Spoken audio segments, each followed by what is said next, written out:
আমাদের অঙ্গীকার ইনসাফ ভিত্তিক সমাজ, দুর্নীতিমুক্ত প্রশাসন ও মানবিক উন্নয়নের মাধ্যমে চট্টগ্রাম 10কে আধুনিক, নিরাপদ ও সমৃদ্ধ জনপদে রূপান্তর। আমি এক নজরে ইশতেহারের কি পয়েন্টগুলো বলার চেষ্টা করছি। তরুণদের জন্য পরিকল্পনা, দক্ষতা, কর্মসংস্থান, উদ্যোক্তা উন্নয়ন। 2, নাগরিক সেবার সংস্কার, সেবা হবে অধিকার, হয়রানি নয়। ওয়ান স্টপ সার্ভিস সেন্টার ও আধুনিক সহায়তা কেন্দ্র। জলাবদ্ধতা নিরসন, চট্টগ্রামের দীর্ঘদিনের অভিশাপ থেকে মুক্তির প্রচেষ্টা। স্বাস্থ্যসেবা, চিকিৎসা হবে সবার অধিকার। আধুনিক বাজার ব্যবস্থাপনা ও ন্যায্য মূল্য। কর্মসংস্থান ও অর্থনৈতিক উন্নয়ন। নিরাপত্তা ও সামাজিক শৃঙ্খলা। মাদক বিরোধী আন্দোলন, মাদক নয়, চাই মেধা ও সমৃদ্ধির ভবিষ্যৎ। আধুনিক ময়লা ও বর্জ্য ব্যবস্থাপনায় সহায়তা।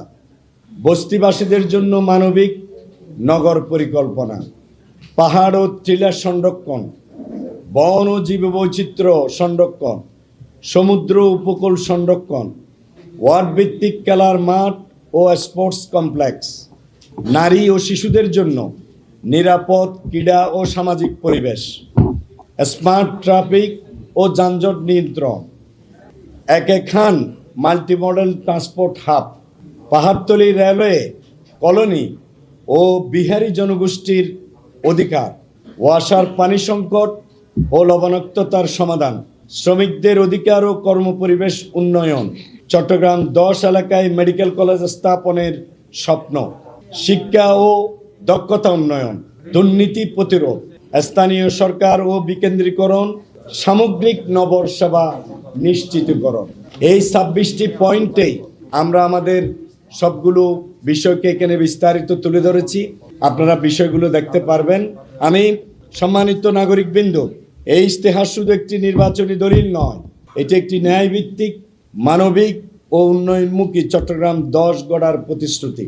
আমি কথা দিচ্ছি, নাগরিক সেবা হবে অধিকার, তরুণ হবে দক্ষ ও স্বাবলম্বী, নারী ও শিশু পাবে নিরাপত্তা ও মর্যাদা, শ্রমজীবী বস্তিবাসী, পাহাড়বাসী, অবহেলিত জনগোষ্ঠী পাবে ন্যায্য অধিকার। রাজনীতি হবে ইনসাফ ভিত্তিক, প্রশাসন হবে জনবান্ধব। ভোট দিন ন্যায় ইনসাফের পক্ষে, উন্নয়নের পক্ষে। দাঁড়িপাল্লা মার্কায় ভোট দিন।